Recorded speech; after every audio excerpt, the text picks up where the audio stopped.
Welcome to Framework Fortune, and welcome back Framework Fortune community, and welcome back me for missing a couple of days where I lost my voice. I'm your host Ben, and we've got H&H Trader in the building. He's been holding the fort down while I've been gone. How you doing, buddy? Just telling everybody that you got raptured, but hey, you're back, man. They let you out of heaven. Yeah, out of heaven. But yeah, I am back. And it is time for the last trip, where we're going to recap any trades we took on today, look at some of the top gainers, and go over the swing trade list. So let's not waste any time and dive into the SPY. What a nasty day for the SPY. To me, I think we're going down. I'm starting to think this is the big one that I've been talking about. I mean, there's still a chance if it holds this 425 that it's not the big one, but it's starting to move too naturally. The thing is, the more natural a stock moves, the more strategies start to work on it. And it's just super bearish, just in this downtrend. Today was a pretty nasty dip. What did we open up at? 440 down all the way to a low of 433. It's over with. Yeah, I mean, what do you think? You think we're gonna? I just don't see why we'd rebound here. Right now, the shorts are in a very good position.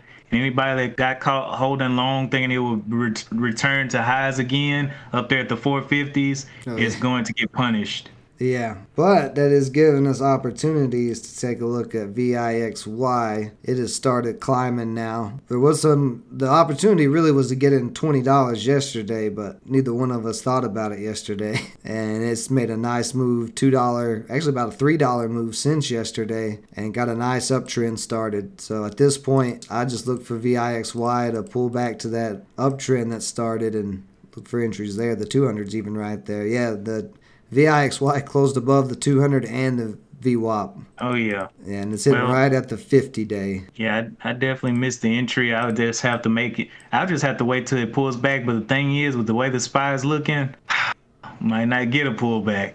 That's what I'm saying. I'm going to be looking at it tomorrow. I'm going to be watching the inverse ETFs close in the SPY. And it affected some of the stocks today. It certainly affected one of the plays I was in, and that was CEI. Actually, both of these, oh my goodness. Both of these were energy stocks. We saw them breaking out yesterday and Sunday night in the frameworkfortune.com forum. I posted a chart of oil, and it was squeezing. So I said, have oil stocks on watch, and they certainly have moved and continue to move, but I was trying to take a day trade on them, get some nice little moves out of them. Jumped in CEI right here after the bell, had a little pullback and then started pushing, so I jumped in 100 shares for the break of $3. Had to consolidate for a minute and then broke, but it was moving real slow, so I held for this downtrend. I was expecting to continue to climb, but yeah, you're a brave man. Brave man. So I held it down to the downtrend, and then it cracked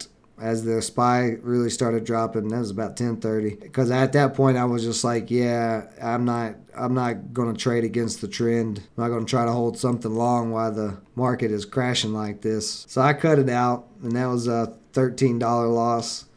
So not a big deal on that one. And then GBR, this one had a quick little pop, and both of these I could have locked in profit. I'm stupid for not locking in profit on a day like this. I should have locked in profit on both of these, but you can see 50 shares there at 577 as it was pushing up, and then it broke up to 615. Didn't lock anything out, and then it just started dumping. I tried to hold it for that 200, but that 200 just cracked. What did it have any PR today? No, it was another energy stock.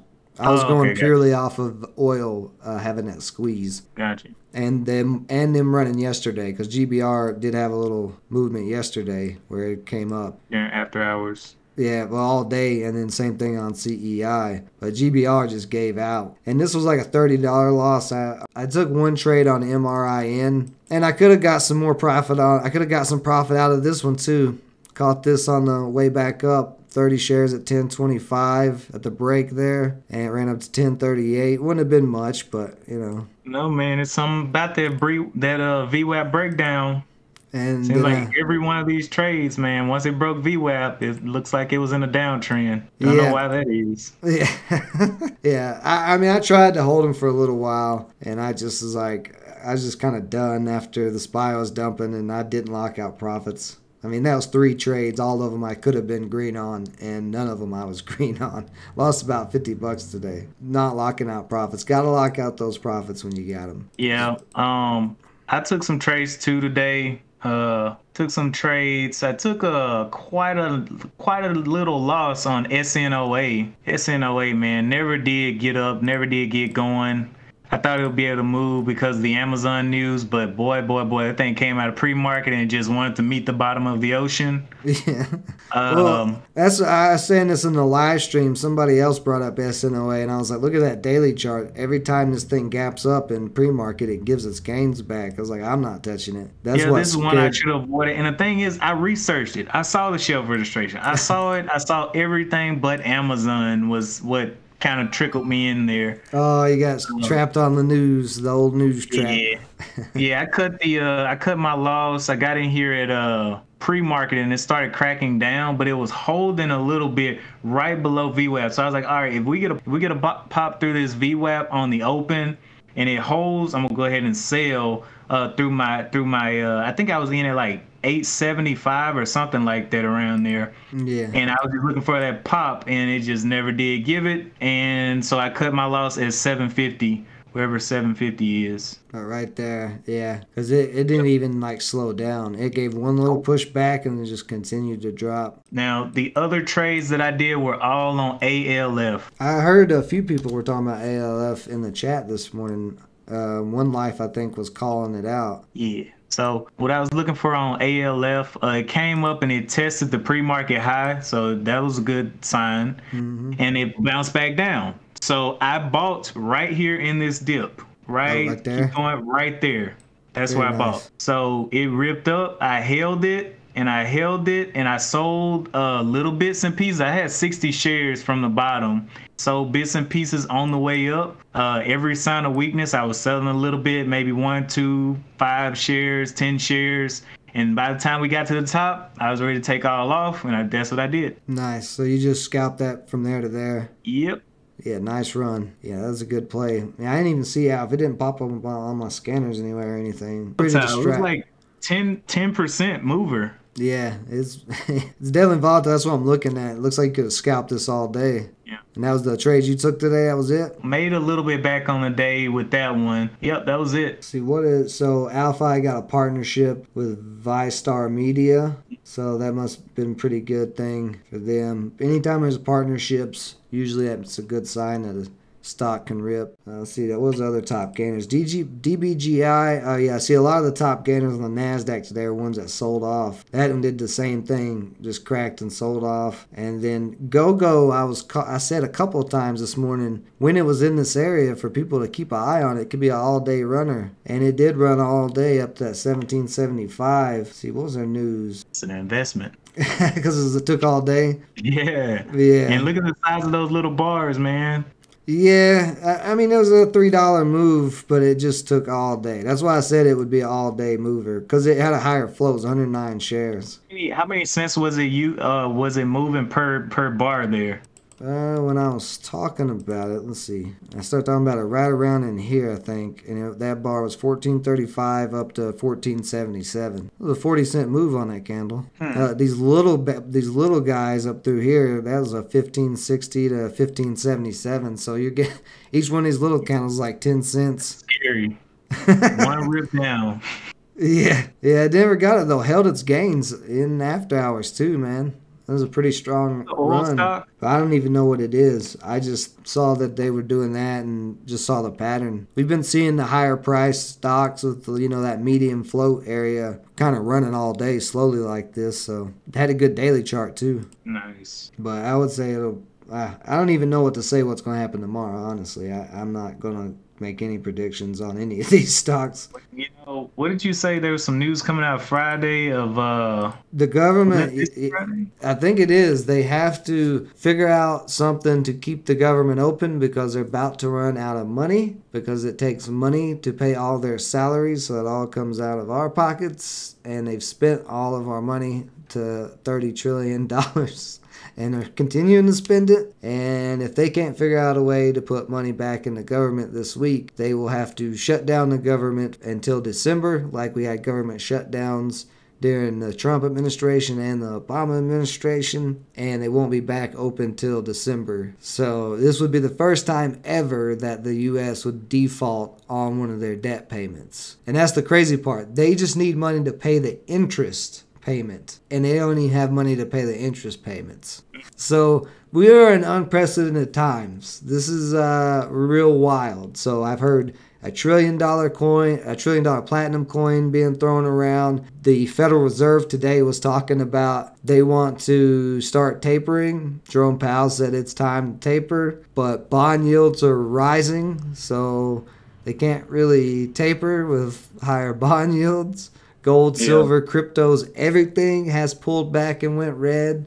The U.S. dollar and all of this somehow is strengthening. The only thing I can think of is that people are pulling their money out of everything because they don't know what to do with it. So it's making the dollar seem stronger. We're set up for one hell of a financial disaster coming up here very soon unless something changes dramatically. I don't know. I mean, their solution now is to try to raise the debt ceiling. I mean, if you could raise your credit card limits at any time, that seems fair, right? So, like, because all that means is they're going to go into more debt. So it's just basically like they're delaying the inevitable if they go that route. It's only going to push it off longer and make it even worse when the final meltdown does happen. And that's why this meltdown is going to be so big. This meltdown is years in the making because of bad government and Fed policy. Yeah. And now they're just reaching for straws, grabbing for straws. That's it.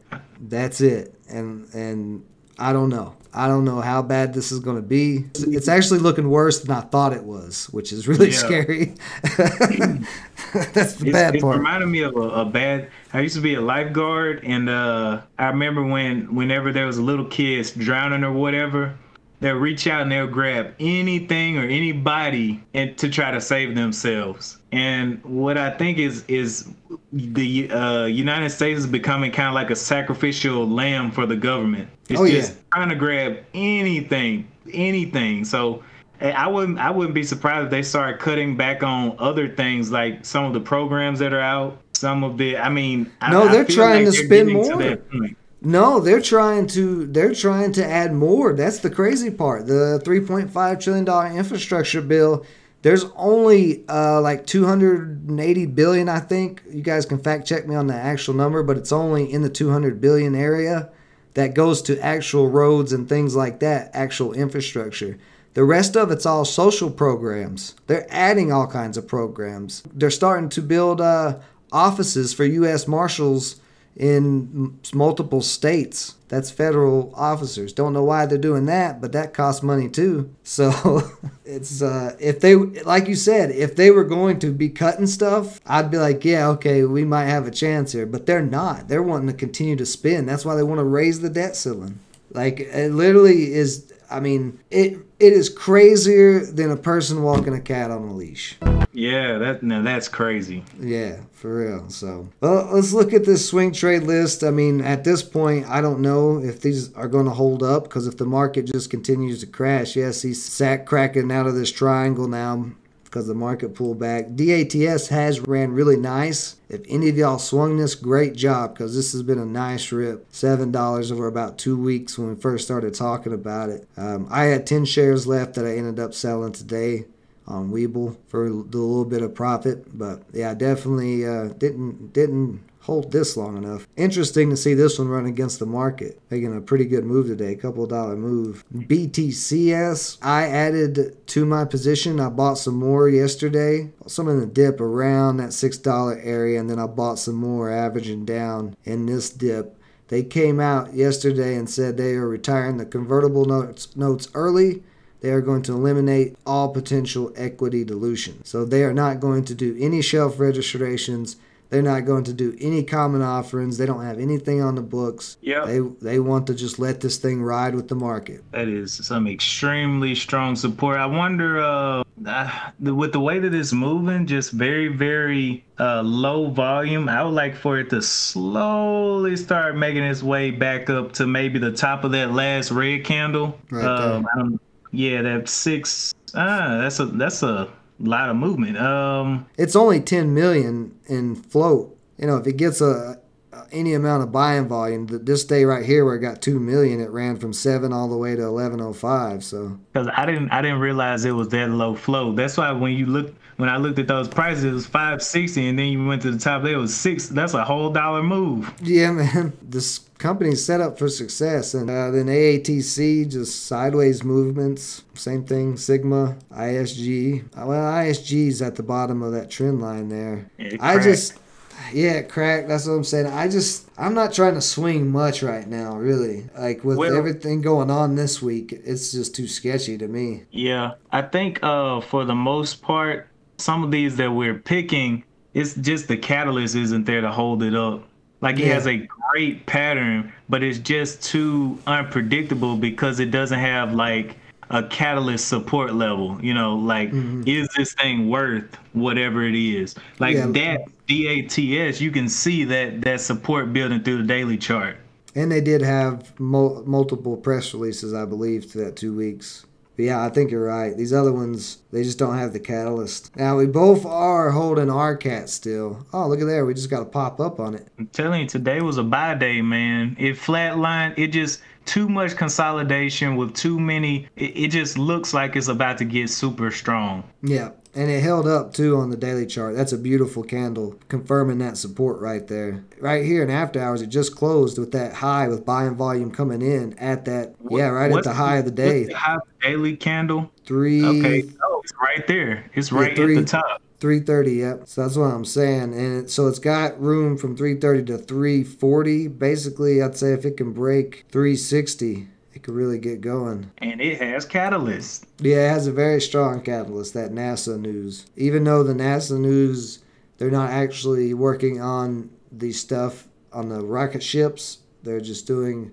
the training for the astronauts. That's still going to cost a lot of money. For some reason, they're not announcing how much money this contract is, and when they do, I think that's what's going to be shocking to people. So that's why I'm still holding it. I didn't add any today, but I probably will tomorrow to average down because I am kind of high on this. If you look at the volume chart, there was just a little bit of buying, but the fact that this is an indecision candle, it could go even looking at your chart, it's above all of your EMAs. And it held there. So, you know, I mean, if I was a short, I wouldn't be just confident. No, that's what I'm saying. It's at a great price right now because that $3 area is support way back the rest of the chart multiple times too. There's just a lot of support. You see all that resistance through there, and this thing can rip. So we shall see. I think it's going to get action regardless of what the market does. I think it's one it's going to run against because there's not really been any other great PR this week. This PR to me is still the best PR for any of the stocks we've seen. Yep. And this is what we're about to have Wednesday tomorrow. Yeah, Wednesday. So the whole front of the week, that was the number one catalyst in my book. Yep. And we sold off after the first initial run. We've leveled out here, looking like we're getting buying back in. So, yeah, I like it for tomorrow. I'm definitely going to have my eyes on this tomorrow and the VIXY to see if the SPY is going to continue its momentum downwards. My plan is to take it slow these first couple of days, man. And as you know, I've had quite a situation, but now I'm good, and you know, I feel like I have my head on straight. Nice. Me too. I at least got my voice somewhat back, so I'm not a mime anymore. Make sure you get you some warm tea. Make sure some honey in there, a little bit of cinnamon, with some black pepper. Have you purring like a cat. I've been eating honey straight. I've just been sucking it right out the bee. That's gonna have to get cut out. That's dumb as shit. Well, that's it for today's episode of The Last Strip. We'll be back tomorrow for some more live stream day trading in the morning. We'll see what tomorrow brings. Definitely should be interesting or very boring, according to whoever you may be, you trolls out there. But I appreciate everybody joining us as always, including the trolls. Stay safe out there. Until next time.